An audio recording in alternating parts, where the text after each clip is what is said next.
Ils manifestent, disent-ils, pour ne pas mourir de faim. De la Colombie au Panama, des scènes parfois violentes. Ces habitants demandent en urgence une aide alimentaire.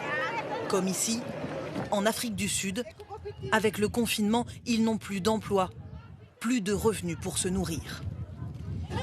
On n'est pas des animaux, mais on a faim. On préfère mourir du coronavirus que de faim dans nos propres maisons.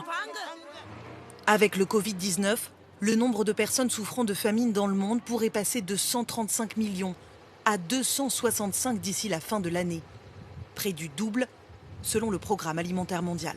Donc nous, ce qui nous inquiète essentiellement, c'est la récession économique qui va être engendrée par la crise du Covid. Et on estime qu'il y a finalement plus de gens qui vont mourir en raison de cette récession économique que du virus en lui-même.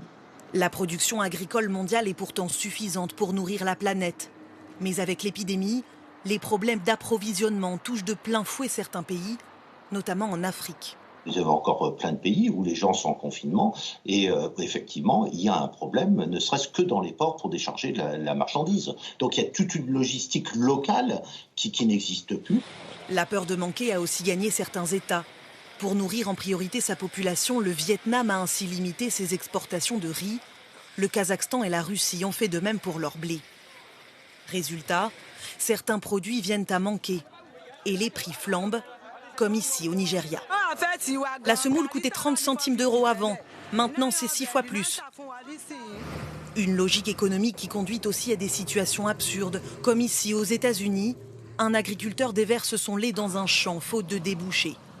Selon les organisations humanitaires, l'épidémie aggrave les déséquilibres alimentaires. On constate qu'il y a vraiment une exacerbation des inégalités. C'est 500 millions de personnes qui pourraient basculer dans la pauvreté du fait de la pandémie. Les ministres de l'agriculture du G20 se sont engagés cette semaine à assurer la sécurité alimentaire partout dans le monde.